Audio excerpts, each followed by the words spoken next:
It's about forming these habits, but being patient and persisting with them over time. It becomes easier and easier, just like a muscle that you're training and strengthening over time. That's how you have to think of it. Those neuronal connections in the brain are getting stronger and stronger as you're eating and offering more of these nature's treats.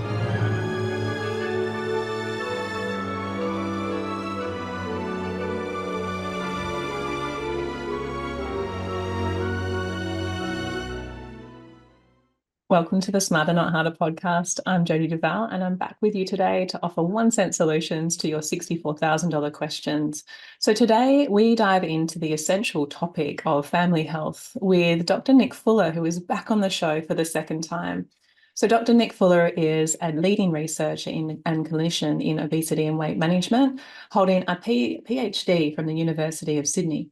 Dr. Fuller has developed effective evidence-based programs for sustainable weight loss, and he is a founder of the Interval Weight Loss Program, which has supported many individuals in achieving and maintaining a healthy weight. Dr. Fuller leads Australia's largest weight management public health service clinic at the University of Sydney and the Royal Prince Alfred Hospital. His research focuses on understanding obesity and creating practical solutions. He is a many-time author and speaker dedicated to improving health outcomes through education. So today we talk about family health interventions and healthy habits and teaching the family unit and strategies for effective implementation of these healthy habits. We talk about sleep being a critical role with weight management and health management, overcoming food fussiness, so some practical tips for dealing with some picky eaters and fostering some positive relationships with foods and knowing where your food's coming from. We talk about exercise and daily movement and having fun and the importance of incorporating the daily routines and kids seeing us as adults doing these too. And long-term health strategies. We talk about sustainable approaches to health and weight management, and focus on overall wellness rather than quick fixes, and how we can have this overarching impact on families, children, and upcoming generations. So thank you so much for all being here. I really hope you enjoy this second discussion with Nick. He is so full of information. And feel free to leave your comments, subscribe. Don't forget to notify yourselves when these next podcasts are coming up so you don't miss a thing.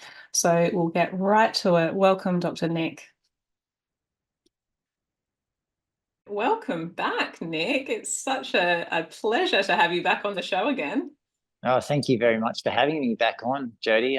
Lovely to see you and to be able to talk to you again about a related but also different topic. Yeah, I enjoyed our conversation so much last time. And obviously, obesity, weight management is such a huge topic. But now our of today is family and family health and all the things around that. So it is such a massive topic in terms of how we are growing or bringing up our next generation and generations to come, and the influences and the habitry around that. And when I was reading the book, which I'll actually show everyone because it's an incredible book. I am loving the recipes in the back, by the way. But the one thing that stood out to me, I was having to flick through when I first opened the book, and I went straight to the contents page and I saw, I'll bring it up here. And I saw play every day. And I'm like, oh my gosh, this is exactly what I also say to my kids, to my clients. And every prescription will have a component on there, play or joy, because it's a forgotten part of why we are human. Very much. So I think, first of all, though, like motivation for writing a book on this. Let's start there. I must admit it's challenging, particularly when you have young children, to find the spare time. Because day to day, I work at the University of Sydney, Royal Prince Alfred Hospital. Here we have Australia's largest weight management public service clinic, and we're seeing patients to help them regain control of their health and their weight. That's one thing, adult weight management. Another side of the clinical care is helping or addressing health in the family home. We know that when we intervene at the family level through the parents, we get very good results. And this messaging is all about health, not weight, because we need to be able to set up our next generation so that they don't have a lifelong struggle with their health and their weight, so that they have a good relationship with food, and not have to go through what many of us as adults are going through, and that is that ongoing weight struggle. Developing Developed Worlds shows that roughly 2 in 3 people clinically diagnosed as overweight or in that obesity range. So we want to prevent that. And this translational message is about setting up the principles of healthy habits in the family home. And they are centered around, as you mentioned already, activity, but also food and sleep, because our research at the university shows that they're equally important, believe it or not. Often we just talk about food and we think, oh, is it an 80-20% split between activity and food? We don't even talk about sleep. But believe it or not, it's actually about a 33% split. They are all just as important as one another. And when we're focusing on healthy habits in the family home, we need to be focusing on not just food, but also exercise and sleep, because these are the key pillars of any evidence-based lifestyle program. Sure, food is one of the most challenging things, which we can get into, but we must not neglect the others. And we need to be able to set the next generation up in the best possible way and do everything we can for the person we love most in this world, and that's our child or children. Yeah, absolutely. And there's so many things that I want to comment on this to start with. I won't go crazy, but initially what I notice a lot with my clients is that they will eat themselves, but then give them the kids' meals and the fried foods, and they only want that. But yes, they only want that because that's how their taste buds, but also they're guided by you. We are educating our children around this. But with the right influences and the right discussions, like I'm already seeing differences in my 12-year-old, and I have already for years now, in that little education pieces around. I remember the first time he tried hot chips, and I said to him, look, they're not the greatest for you, bub, and they might make you feel a bit unwell because of the oils in them and the way that they've been fried. And I remember him going, okay, but I'm just going to try it. I'm like, fine. He tries it, and he ate a whole packet of hot chips. That night he had the worst stomach cramps and he was feeling so sick. And he's, oh, mummy, what have I done? I'm like, no, it's just learning, bud. Like, you will learn from this experience. So years to come, he limits himself. Every time he has chips, he'll only have 6 hot chips now. I know that's good. Like, I'm going to enjoy it, and I'm not going to have any more than this. So it sticks with them. It's powerful information that you can put across if you put it in the right way, that it doesn't impact them in any negative way, but also educates them in the correct way. So I love that you've written a book like this. It's so needed. I know. Thank you for your kind words. So it does mean a lot. Look, there's no taking away from the struggle that we have as parents in the modern day environment and the efforts that we're putting in. But I guess it is important to highlight, as harsh as it may seem, that if you do see meal times as one of those fill them up and get them out type scenarios, as you were alluding to, we are only contributing to the next generation of obesity and type 2 diabetes and cardiovascular disease, etc. Mealtime is one of the most important times of the day. And it doesn't matter if it's breakfast, lunch, dinner, particularly dinner from that social and cultural perspective, because they learn from what you're doing. The whole monkey see, monkey do. And we need to be able to tap into that curiosity of theirs and that want to do everything that you're doing. So what I mean by that is you've got to get them involved in the food preparation, the cooking if you can, because all kids go through this food fussiness stage. I don't care what parents tell me that their kid's not fussy. Most are, and most will go through that stage. They want to assert some sort of control over what they're eating. They want to shift or eat only a beige, white bread, white rice, etc. diet, because again, that's them being in control of one aspect of their life that they have some control over. Everything else, we are telling them what to do day in, day out. So this is why most kids are fussy. And also we evolved to seek out certain foods. Now, we talked about this on the previous pod, but it's something that we need to work with, not against. And what I mean by this is no kids are going to sit down and eat a plate of vegetables, particularly when they're young. And you know why? Because they're those bitter tasting, potentially toxic plant foods that tens of thousands of years ago we learned to avoid. And instead we learned to seek out foods that were naturally high in sugar, naturally high in fat, and gorge and store those calories when they were available. So You fast forward to the modern day environment. What does our child want to do? They want to avoid the bitter tasting vegetables. They want to leave those on the plate and tell you that they're yuck, but they will enjoy the sweet foods. They probably will love the fruits and want to eat them all of the time. And they will tend to prefer more of the sweet-based vegetables, particularly if you're roasting them and bringing out those natural sugars. So anything like your carrots, which are naturally sweet, they're more likely to go towards, as opposed to the bitter tasting broccoli that you're putting on their plate. So what I'm getting at is it's very challenging, and most children are going to push back on what you're offering them. But this is all about being patient and persisting over time. And like I said, seeing meal times as an opportunity and getting them involved, tapping into that curiosity. Children as early as at the age of 2 can be, believe it or not, involved in the cooking process. It might be breaking off basil from the stem to chuck into the recipe. Whatever it might be, you need to get them involved, getting them to choose recipes with you, getting them to meal plan so they feel again in control, getting them to do simple tasks when you're cooking, getting them to set the dinner table if they're old enough. And then most importantly, the mealtime principle of Healthy Parents, Healthy Kids, sitting down together as a family.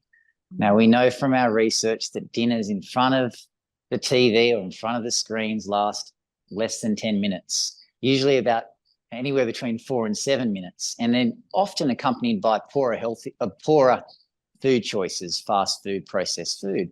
But a meal at the dinner table all together can last anywhere from 15 up to 40 minutes, depending on the age of your children.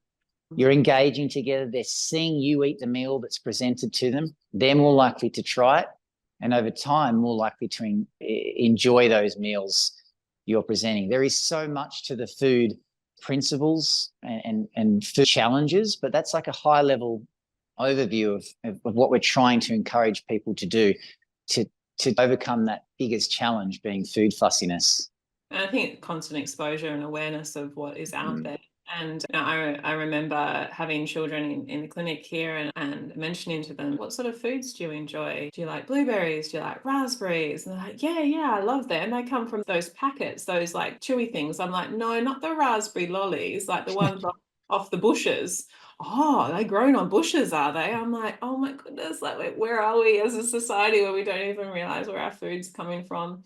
So I think like foraging and going out and picking foods, and it just brings a whole new dimension to the ability for the comprehension and awareness and beauty of what we have available to us in foods. There's so much discovery that parents can do with their children. I think it's just incredible. Yeah, that's such an important point that you make. And this is about, remember, reaching for nature first, getting children to understand and educating them on food and what it offers to our body. Again, getting them involved in the process, whether it's growing food, picking food, cooking that recipe, allows them to appreciate that. And during the first 2,000 days from birth or conception through to 5 years of age, their brains are even more malleable. It's very easy to wire them towards nature's treats as the default option. They don't know any better. That's what they're presented. That's what they're always going to go to. Now, parents with older children, it's still very positive. Remember, an adolescent's brain is still evolving and developing, and you can still rewire their brain back to nature's treats. It just requires a little bit more patience and persistence. And it's not about cutting out all foods altogether. Remember, this is all about forming lifetime habits and enjoying the food environment for what it is, but not having those processed and fast foods as an everyday occurrence.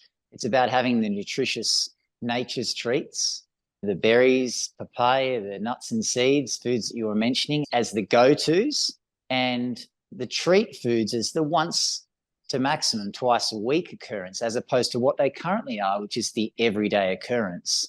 Look, if you've got young kids, it's even easier because you're guiding them towards nature's treats from day one. They're still going to go through a food fussiness stage, but they will grow out of that. And if you've got or if you're a parent of older children, the research is still very positive. You can get change. It's just a little bit more challenging, and you need to persist with these healthy habits over time. And remember, what Pardon the interruption, but I do have some exciting news for all of you looking to enhance your focus. And like me, I like to stay focused and productive in this busy world, but maintaining good mental clarity. So, with Toscriptions, they are makers of physician formulated pharmaceutical grade formulas in the form of a buccal troche. And I personally love blue carnitine for this particular need of focus.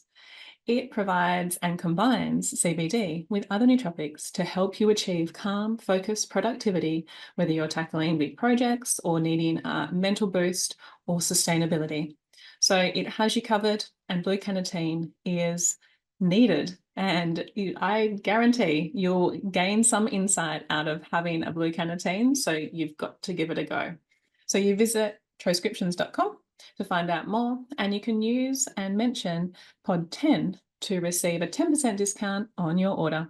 All right, now let's get back to the show, feeling more focused and ready to get to this wisdom that Dr. Nick is providing for us. So buckle up and back to the show. We're trying to do is make it simple for you in the time poor environment. This is not about cooking separate meals for everyone. Sure, there might be intolerances and allergies and different things you're dealing with different family members, but still catering for the whole family with one meal. And then the last point on that is that, remember, children are extremely good at regulating their appetite. They are so good at regulating their calorie intake throughout the day. If they sit down and they're not hungry at a particular meal, we never force or bribe them to eat. They may not be hungry. They may have already had their calorie quota for the day. And if you can get them to try a particularly if it's a new food or a new recipe, that is huge success because they're moving towards acceptance. And if they don't like the food, that's fine, but also realize that they're not necessarily going to accept it on the first occasion. The research shows that it can take up to 7 different tries before they will enjoy or taste that meal, which might mean that's a lot of carrots on the floor. Exactly, for the tantrums. And it can also be a reevaluation of what they're eating throughout the day. And I know with my kids that pre-dinner snack can turn into a snack the size of dinner. Very much. If you're going to get them, if you're going to more likely to get them to eat at the evening meal, which is a time when they're shattered, particularly if it's a day after school or daycare, look, you've got to try and avoid snacking for 1 to 2 hours before to give yourself every possible chance of success at that dinner time, at the dinner table together. Yeah, perfect. Like my daughter last night, like she was eating a lot. Like when she got home from school and we got to dinner time, she's, I'm not hungry. I'm like, I've just made you dinner. Like, are you gonna eat your dinner? She's, I'm not hungry. My husband said, oh yeah, I think she ate her quota before dinner. I'm like, oh, wrong food. And it's frustrating. It is, yeah. And it's something that sometimes we do need some hard and fast rules around, just to try and set yourself up for success at that meal time because otherwise they are going to give you the hard no. They're going to tell you they're not hungry. And look, more than likely they're not hungry because, again, they've had their calorie intake across the course of the day. They're very good at regulating their appetite. And this is why we should never force or bribe our child to eat. All it does is create unhealthy associations with certain foods. And look, we may have been brought up to and taught to eat everything on our plate before we leave the table, but that's not something we should be pushing onto our children. I totally agree with you. All of this brings me back to the documentary that was done, The Overfed, Undernourished, and it really puts into perspective, and I use the example a lot, is that, and my next question was, how do we deal with the addictive nature of the foods that we're eating? Because the kids are none the wiser. They don't have the prefrontal cortex reasoning behind this food is designed to be addictive. And it's not giving us anything. Therefore, our body is requiring more and craving more because it's not getting the proper nutrient and nutrition from the foods that they're eating and craving. So I guess this brings me to the point of what are we looking at? What's the statistics and what's the doom and gloom? And then we'll go to what we can do about it. But what are we looking at? What's the crazy statistics that we've got with children at the moment? Yeah, it's probably one of the most challenging things we're up against too, and that is food in the modern day environment. If we go back a few decades, processed food, fast food wasn't on every corner of every block. Most of us were pretty good at regulating our weight and keeping within a healthy weight range, particularly before the 1950s. And what I mean by that is the homeostatic regulation of our appetite kept us within a healthy weight range. So you're getting these signals sent from your stomach, appetite hormones produced from your stomach, like ghrelin, acting on your brain, telling you when and when you shouldn't eat. Now, the problem we have, as you just alluded to, in the current environment is these addictive like foods, processed, packaged, fast foods, actually kick in or trigger the hedonic reward pathway. So what that's doing is overriding the homeostatic regulation of our appetite.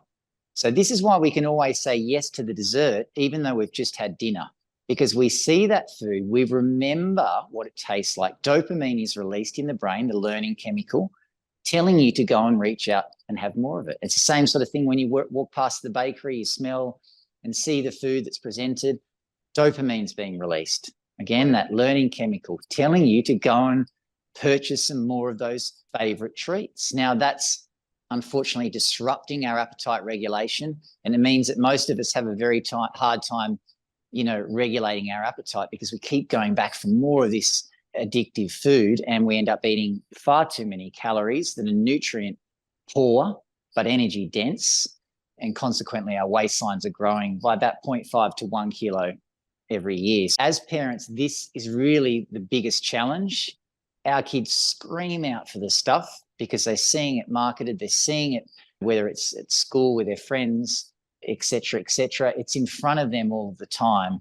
And after all, it does taste good. It may not make you feel good after consumption, it's not nutritious, but it does taste good at the time of consumption, and they're remembering that. Remember, during that first 2,000 days, up to 5 years of age, it's particularly easy to rewire that brain and form connections within the neurons that are setting you on a path towards nature's treats, reaching for nature first, offering them nature's treats all the time, the fruits in particular, the nuts and the seeds, all of those foods that are naturally high in sugar, naturally high in fat, are actually triggering and releasing those feel-good chemicals in the brain, the same chemicals that are released when you have the fast food or the bakery treat example that I just gave you an example of.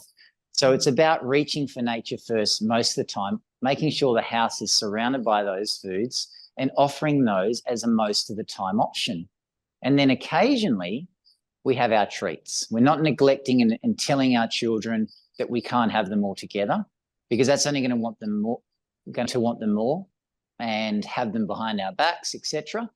It's about wiring our brain to nature's treats. And again, if you've got older children, the brain is very malleable, and that hard wiring that exists is in fact soft wiring, and you can retrain your brain back to nature's treats over time, but the data shows that it takes more than 2 months to do that.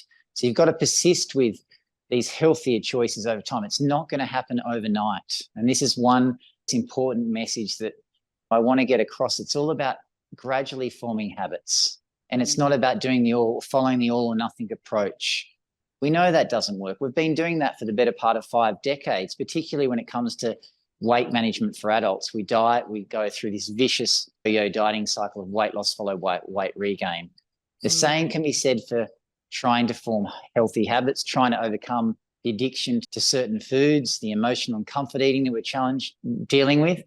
It's about forming these habits, but being patient and persisting with them over time. It becomes easier and easier, just like a muscle that you're training and strengthening over time. That's how you have to think of it. Those neuronal connections in the brain are getting stronger and stronger as you're eating and offering more of these nature's treats. Yeah, absolutely. It's an expensive, my household loves raspberries. So every time we go to the movies, I will buy like a whole punnet or 2 of raspberries. And yeah, that's our nature's treat. But as soon as I bring a raspberry packet home, I look in the fridge literally 5 minutes later and it's gone. And at the current cost, that would be a very expensive enterprise. $7 a punnet. I need my own raspberry bush. And I think that it's important to also highlight that this is where frozen foods can come into play and offer a more cost-effective solution. Snap frozen at the time of picking and still nutritionally similar, but more affordable. Because after all, not all of us are in that. We want to be going down that healthier food route, but we need to work with what's in season and buy what's in season. Otherwise, it does become quite unaffordable. That's right. I guess with children and the habitry. And I think that's a really important topic that we still need to continue on. But, you know, what are the rates of children and obesity, disease state, food related, nutrition related disease states, which we can say most things are. But what are we looking at in terms of the population at the moment, even just Australia? It's a staggering 1 in 4 people, 1 in 4 children are unhealthy, broadly speaking, overweight, clinically diagnosed as overweight or in the obesity range, and have complications or metabolic disorders related to that weight. So it could be type 2 diabetes. It could be early stage heart and liver complications. So it's quite scary when we think about it. And this is why we do need to intervene at that family level. We know that we get good results when we're intervening at the family level and starting early and setting up that next generation for success so that they do not have an ongoing struggle with their weight and their health, like many of us do as adults. Because when you look at the adult statistics, 2 in 3 tick that box of overweight, obesity, or metabolic disease. So that's quite scary. More than 66% in the developing and developed worlds, in Australia, US, are struggling, and they're not ticking that bill when it comes to health. So again, it's not then going, okay, my health's out of control, my weight's out of control, go and follow an all or nothing approach, which we typically do, go and sign up to the latest and greatest diet. This is about forming habits and following evidence-based care and lifestyle intervention that's based on the 3 key pillars of food, exercise, and sleep, because remember, these are just as important as one another. And we're often neglecting things like sleep, or we think that food's just as important as exercise. So exercise is not really factored into our day-to-day plan, but they're just as important as one another. And you need to be addressing all of them when it comes to the family household. Absolutely. And I still see picky eaters as adults quite often than I would like to see as well. So these sorts of things can go on for forever for into Most adults, definitely. not just obesity, but the actual choices of our foods as well. I'd love to touch on the other pillars now, and then we can come back to some good things that we can implement and some good tips. And obviously reading the book, it gives you all of those in there. But even I was very impressed by early baby-led weaning comments and breastfeeding and pregnancy. It all adds up. So it all has an impact on the child, on the family, and in all stages of our family life, and then into adulthood as well. So I love that you've also covered those areas in here. But let's move into sleep first, because we've not commented on or talked about that yet in any podcast with you. So let's go through sleep and some of the even research around timing, because I know a lot of kids go to bed, including mine, later than they should and don't get enough sleep. And as you say, it's important for the regulation and even the appetite regulation and glucose and all these things. So yes, and often, as you say, the neglected piece of the puzzle. Now, why is sleep so important? Because we know that when you're sleep deprived, and this is after just one night of sleep deprivation, so when we put our participants in our sleep lab at the University of Sydney RPA Hospital, we subject them to less than 7 hours of sleep. yeah. They wake up feeling hungrier. Now, this is not just a subjective feeling. We take bloods, so we've got an objective measurement, and we measure appetite hormones, again, like ghrelin, the one released from your stomach, acting on your brain, telling you when to eat. And guess what? After sleep deprivation, ghrelin levels surge. So you're feeling hungrier after a night of deprived sleep or not enough sleep.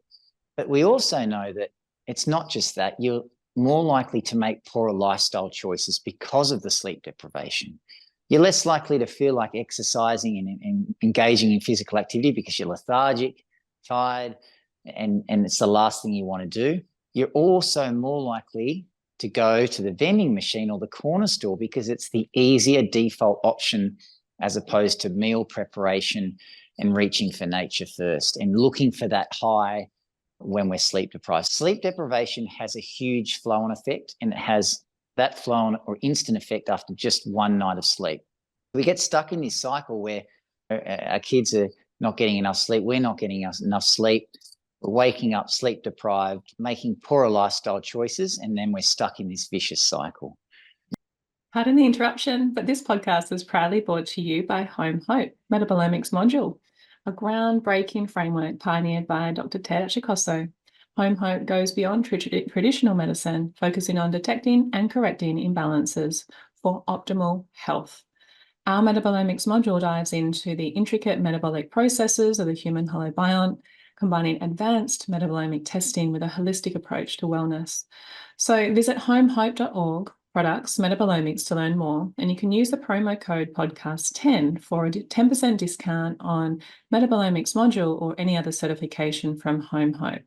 Plus, we have a next cohort starting on the 9th of September, and it's an amazing opportunity to get one-on-one help with the whole faculty for 12 weeks of the course.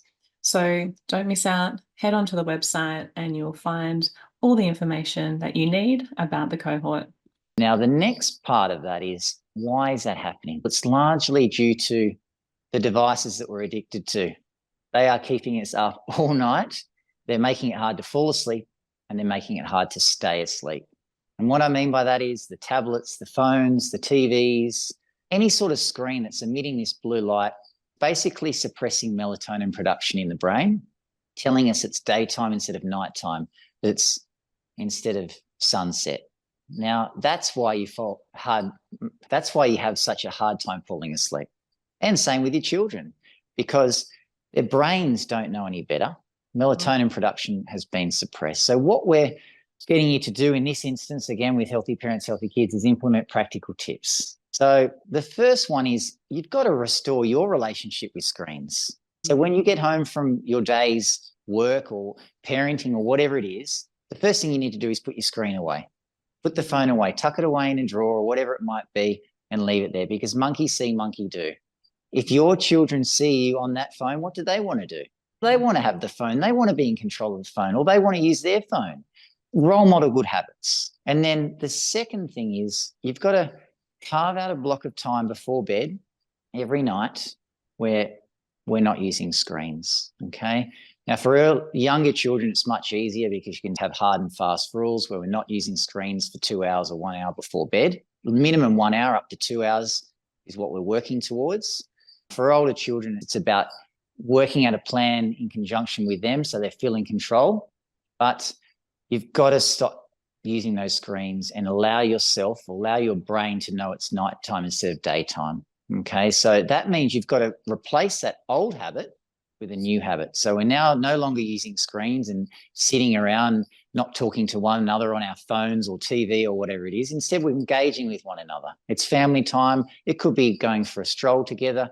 It could be learning a new hobby, engaging in a hobby. It could be helping them with their homework, whatever it might be, but moving away from that current routine where we're stuck scrolling, looking at phones and devices the minute before we're going to bed.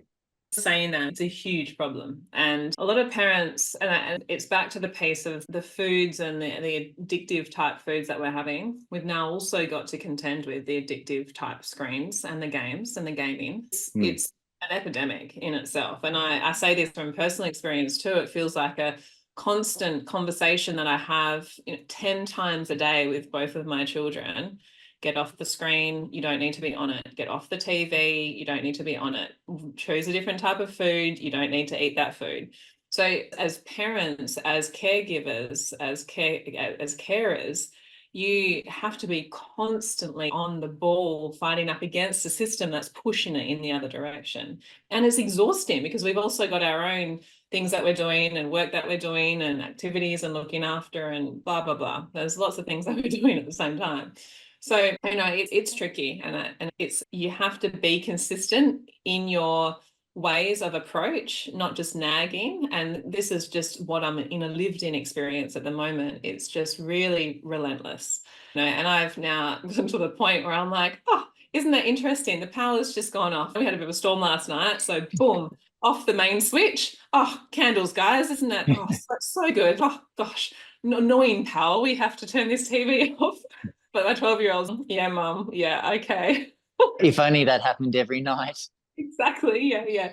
Turning the power off can be a situation that you can get yourself into. But It will smarten up eventually. But yeah, so I think it's the solutions. We know the challenges are real, and also the awareness of the challenges, because I think a lot of parents in front of me don't actually realize it's not normal to not be on a screen. They will just be like, oh, they just go to the shopping center and I just go here, and I'm sitting in a conversation with them here in the clinic and they've got the iPad out, and that's just all normal. I'm like, no, I want to interact. I want to talk to them. I want to actually see them and spend time with them. So we're almost still, a lot of adults are unaware that it's a problem. And I think so that's the biggest part, is education. But then solutions, it's a tricky one.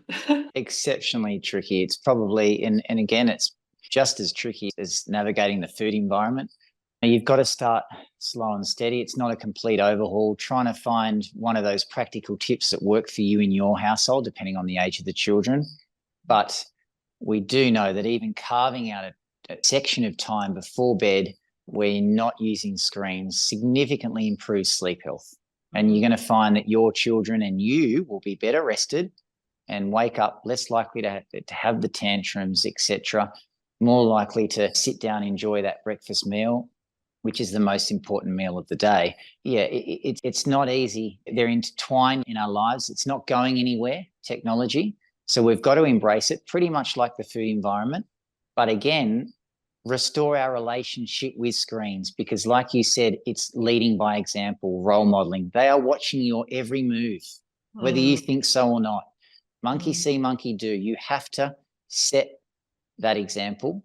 And that example, again, is not be seen scrolling and giving them your full attention, even if it's in the bath or in the shower, whatever it might be, at the dinner table in particular. Everything's got to be turned off. That is a time where you are interacting with your children and or partner if they're present. Yeah, it's, for some families, it's much easier, and others, we find that's the most challenging, being screen and sleep health. But again, why it's got to be addressed and why it's a key part of healthy parents, healthy kids: screens, food, exercise. Remember, the exercise piece, a lot of the physical activity is downplayed because of the gaming and the inability to come away from the screens and then go outside and move and just get normal sunshine, just be a more healthy human. I think it's, from a perspective of what I'm hearing as well, it's just small steps. It's constant. Keep going with it. Don't feel disheartened and stop. And just small little baby steps, and input really good, almost religious ceremonies around these sorts of things, so you can then be teaching yourself and also your children. So these are important parts of ongoing routines, part of the family home. Definitely. And remember that they're always going to be pushing back. You're not alone. All children or teenagers, they're all doing this in different ways. They're trying to assert some sort of control over their life. And even young children, particularly young children. We gave an example around the food and the food fussiness and why they will tell you it's yuck, and they're going to push back and say, I don't like it. Not just from an evolutionary point of view, but from a control point of view. Same can be said for screens. But again, it's about role modeling. It's about breaking those behaviors with new positive behaviors. So if you find everyone sitting around on screens, suggest something that's a positive habit. And that might be getting them outdoors to engage in physical activity, okay, as something that is breaking that usual routine. Because over time it does get easier, but you're always going to have these sort of little setbacks, or feel like setbacks, particularly as they're pushing back, and they're going to continue to push back even with a success. Yeah, it's such beautiful tips and tricks there.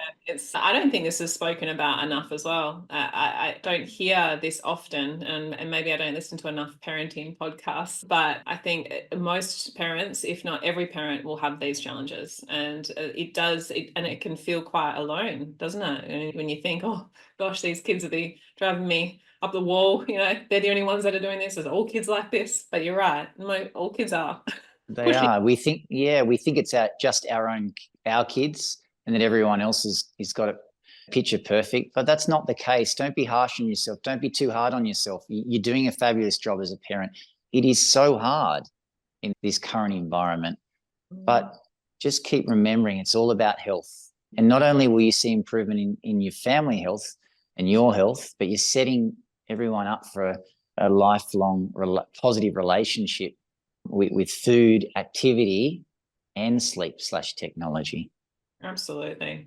And with the physical activity piece as well, as parents, I think it's really important to show your children that you're prioritizing your own bodies as well. Like you say, monkey see, monkey do. So not only all the other things, and I think it comes with a given that this is also a piece in that, but to make it completely blaringly obvious, like you need to show your children that you're active and doing physical activity. My kids know that mummy's off to Pilates. Cool, mum. What time you'll be back? Oh, awesome. How was it, mum? So they know, and they like, oh, what do you do there? And then they're learning. Oh, that might be something I want to try later on. So I think that's also a very important point to make too. So important. It's, again, they want to do what you're doing. Okay. So whether it might be running around the park or playing in the backyard or jumping up and down in the kitchen, it really doesn't matter. They love moving. That's something that kids want to do. They want to play. They want to run. They want to be with you and exercise with you. If they see you moving, what do they want to do? They want to move too. They want to do those exercises you're doing. Even if they can't be with you, they still are intrigued. Like you said, you're tapping into their curiosity. It's the same with food. When you're getting them involved, you're tapping into that part of the brain. They're more likely to try that food that's presented to them. So you lead by example, role model by example. And what I guess the focus needs to be too is intertwining physical activity into your day-to-day life. And I don't mean focusing just on structured activity, because after all, many of us are so time poor that we don't have that time to carve out every day. But as a family, you've got to think of it as not a nice to have, but a must have. So whenever you can, if you're walking to and from school or the shops, that's part of your incidental activity. It's intertwined into your life. And then your children don't know any better. That is what they know is the norm. And then you're shaping their brain to go down that path and make sure that is always something that's going to be part of their day-to-day life, being movement. Because after all, we evolved to move, but in the modern day environment, we barely move. We drive everywhere from A to B, and we're not getting near enough physical activity. And this is the same for children. And so simple to actually input, really. It just takes a little bit more thought and remembering. Yeah, absolutely. So let's get into some more practical implementation around nutrition. And I just want to, because you have so many beautiful recipes in the book, and I just want to hear some inspiration behind those. What are your favorite things? What have you loved to cook with kids? Some stories around that, anything in terms of motivational implementation for nutrition, healthy nutrition habits. Yeah, so I guess with the recipes, which is the second part of the book, you've got the first part, which is all about the 6 healthy principles and how to implement your family home. The recipes are then breaking down some of the barriers to the constraints with cooking.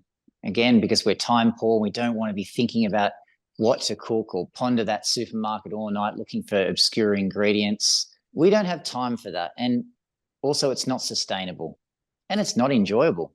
So it's about cooking simple recipes and making sure that they're nutritionally balanced by including a source of whole grain carb, a source of protein, and a source of healthy fat at each meal. And again, trying to get your kids involved and get them to select recipes, because if they do that, they're more likely to try it when it actually comes to the plate. But I guess in terms of like family favorites, we always find things like a pie. Something as simple as that is always enjoyed by everyone. You can be loading it up with vegetables as well. And you know what? Most children don't even bother picking them out because it's so tasty and delicious. Yeah, it's often the family favorites that you can still be cooking, but then just making sure that they are nutritionally balanced, or maybe adding a spin to that traditional favorites. Instead of always cooking the spaghetti bolognese, if you want to try introducing some lentils or beans, it might be then the lentil bolognese next time. They're going to probably push back the first time.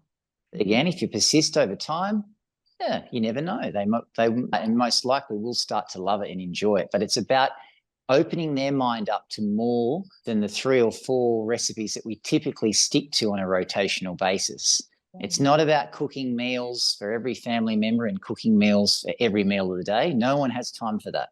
It's about cooking one meal for the family at the evening time, using the leftovers for lunch the next day, and then really prioritizing breakfast, because remember, that's the most important meal from a metabolic point of view. And we've touched on this in the previous podcast, but we burn the calories 2.5 times more efficiently in the morning versus the evening time. But yet most of us as adults and even children tend to eat most of our food towards the end of the day. Adults run out the door, coffee in one hand, then they start to ramp up their food intake in the afternoon and end up eating most of their food at the evening meal. So that's the wrong way to orientate your food intake, and why you need to be focusing on breakfast. And again, some breakfast recipes there to hopefully give some inspiration and show you how easy it can be, particularly if you're preparing the night before or as part of your meal planning for the week. Yeah. And then, sorry, one other thing there, Jody. You will find too that some of these recipes actually have QR codes, and with that, there's a cooking demonstration. Again, hopefully to try and break down some of those barriers, because most people take for granted that some people don't even know the basics of cooking. Okay, it's about showing them how easy it can be and starting simple and building it up over time. Because with a little bit of dedication to it, it does become quite easy when you stick with it. Driving a car, you just end up getting used to it, and it's always been there. Yeah. Breakfast is one thing I want to come back to, is that with the current convenience environment with children, because there's a lot of cereals and sugar-laden cereals. And so what, for listeners, obviously going to read your book is the first step, but kid-friendly, healthy breakfast options in generalizing, what are we looking at? Okay, so remember, again, we want to make sure it's balanced. So we're looking for a source of whole grain carb. We're looking for a source of protein. We're looking for a source of healthy fat. And if we can, some fruits, probably not vegetables, because they're most likely just going to leave them anyway. So we're working with their sort of DNA. But one example might be some whole grain oats, okay? Particularly in the colder months, you might be having a bowl of porridge as your whole grain carb. You're then using probably a source of dairy. It could be some yogurt, some milk as your protein source. Depending on age, you could be adding nuts and seeds to that as well. And then your healthy fat, again, could be a nut butter that you're mixing into it and putting some berries on top. So that is a perfect, delicious, nutritionally balanced meal that you will find, particularly if you've started from day one, kids love. Now, that's a bit harder to introduce with slightly older children or school-age children than teenagers if they've had a lifelong of processed cereals. But again, you can rewire their brain, remember? If you're starting from scratch and in that first 5 years of life, that golden opportunity, it's much easier because they don't know any different anyway, and those foods taste delicious. Yeah. So that's an example of where you would nutritionally see that meal as nutritionally balanced with whole grain carb, protein and fat. When you've got more time, you can be also doing cooked meals with eggs and avocado, whole grain toast, for example. So there's ample opportunities, and breakfast is usually one of the easiest meals, particularly if you prepare it overnight before with overnight oats. And it's even yummier and better digestion too. Brilliant. Yeah.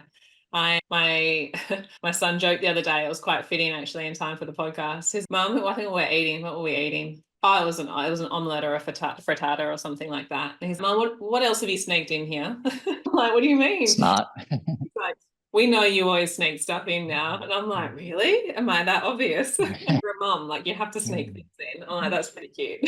So it's also sneaking some things in that they may not even know. Yeah, and you look, if it tastes good anyway, as I guess it's highlighted here, they're still enjoying it. Yeah, exactly. Yeah. He was eating it and he's okay, tell me, like, divulge your secrets. Yeah. Oh, so funny. Okay, brilliant. So now this podcast has gone super quick.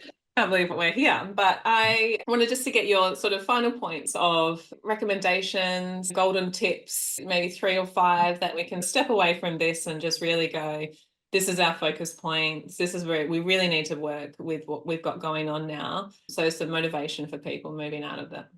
Sure. Look, the first one is health, not weight. Now, if anyone ever tells you that your child needs to go on a diet or you need to start restricting their food intake because they're not tracking according to a normal healthy weight range, you need to ignore that advice. It's not correct advice. If you can implement the principles of a healthy lifestyle, what we've been talking about today in your family household, they will naturally find their optimum body weight anyway. So we are focusing on health, and you need to role model those behaviors in your household. If you're talking about food in a negative manner or dieting culture in front of them, that's going to have a flow-on effect, and you're going to start to see that rub off onto them as well. Now, the second one is we did talk about this, but food fussiness, it's so important because remember, we evolved to seek out certain foods. You're not alone. All kids go through this, despite the statistics saying that it's probably only 50. That's rubbish. It's more. It's most kids. Everyone does at some point. And don't be too harsh on yourself, okay? Remember that they're most likely going to avoid it on the first few occasions. You've got to keep trial offering these foods in variety of ways on multiple occasions and get them involved. Tap into that curiosity. If you're doing that, they're going to start to feel more in control. They're going to start to more likely try the food that you've cooked with them or presenting to them. And then over time, will again start to love them. And of course, you're going to find your family favorites, and they can come into your meal planning, and again, allowing them to feel in control of that meal that they're selecting for the week or meals they're selecting. And then I guess the third and the fourth one is, remember, breakfast is so important. It's something we're neglecting. You've got to set yourself up for success. You need to focus on that as the most important meal of the day. Now, that might be the time when you actually sit down as a family and eat your family meal together, because not everyone's present in the evening time. That might only mean one parent or one caregiver or carer is present. So breakfast might be that time. But from the portion size perspective, remember, it's the most important. So particularly for us as adults, it might mean we have 2 small breakfasts, but you've really got to ramp up your calorie intake at that time of the day. And you've also got to role model that behavior by giving and offering ample food to your children at the start of the day. And that goes or flows on to the screen time. Remember, sleep health is just as important. So you've got to re-establish your evening routine and develop a new relationship or a healthy relationship with screens so that you're not sleep deprived. Because if you wake up tired, your children are going to wake up tired too, because they're also using the devices and screens. Everyone's going to be at one another's throats in the breakfast and morning routine. You need to prevent that. So we need to be getting good sleep. It's so important, and it's something that we're often neglecting, but often simple tips that we can implement and see quite instant success. And then remember that monkey see, monkey do, particularly with activity. If you're moving and seen to be moving and incorporating incidental activity in your family lifestyle, you're ingraining them to go down that route and that path, and know that it's not a nice to have, it's actually a must have, and it's something that we should be doing every day, because after all, remember, we evolved to move. Yeah, we did. We've got arms and legs to do that. It's very important, powerful and practical information that you've given here, Nick, and I really appreciate your time again. And I just love your approach of simple, clear, and very informative, and the depth of the physiology of where you're basing your information off. So it's just so easy to understand, but also make impact of and practical application of. So yeah, thank you so much, and for the books that you write and the information that you're giving everyone too. Thank you, Jody. Thanks for your kind words, and yeah, keep up the great work, and thank you again for having me on the podcast. My pleasure, my pleasure. So just a quick plug. So we've got Healthy Parents, Healthy Kids. You also have many other books, and I won't list them all off here because I'll get all the names wrong, but also your interval weight loss program. So maybe just give your plug of your Instagram and website. Yeah, so if you're struggling as an adult, our translational adult weight management program is IWL, or interval weight loss. So that's at intervalweight.com. It's also at Apple Store, Google Play Store is the IWL app. But remember, that's not the focus for kids, because we're focusing on health with kids and children. It's health, not weight, and the 6 principles that you'll find in Healthy Parents, Healthy Kids, and supplementary information that you'll find at feed.com, including some demonstrational videos around cooking for some of these recipes. I'm going to go check that out too. They love a good video because it's on a screen. True. Thank you so much for your time, Nick. And until next time, and have a wonderful rest of your day as well. Thanks again. So thank you for joining us on the Smarter Not Harder podcast today. And we hope you found today's episode insightful and with lots of practical tips that you can implement right away in the family home. So don't forget to check out Dr. Nick's book, Healthy Parents, Healthy Kids, for more in-depth advice and resources. And in the show notes, we'll pop the website, and you can also look for videos and cooking, as was mentioned in the podcast. These practical tips really make a big difference when trying to learn new skills and also teach our children. So remember, creating a healthy environment for our families is a journey, and it is very small steps that make a big, big difference. So if you enjoyed this episode, please subscribe, rate, and leave a review, and stay healthy, and we'll see you next time.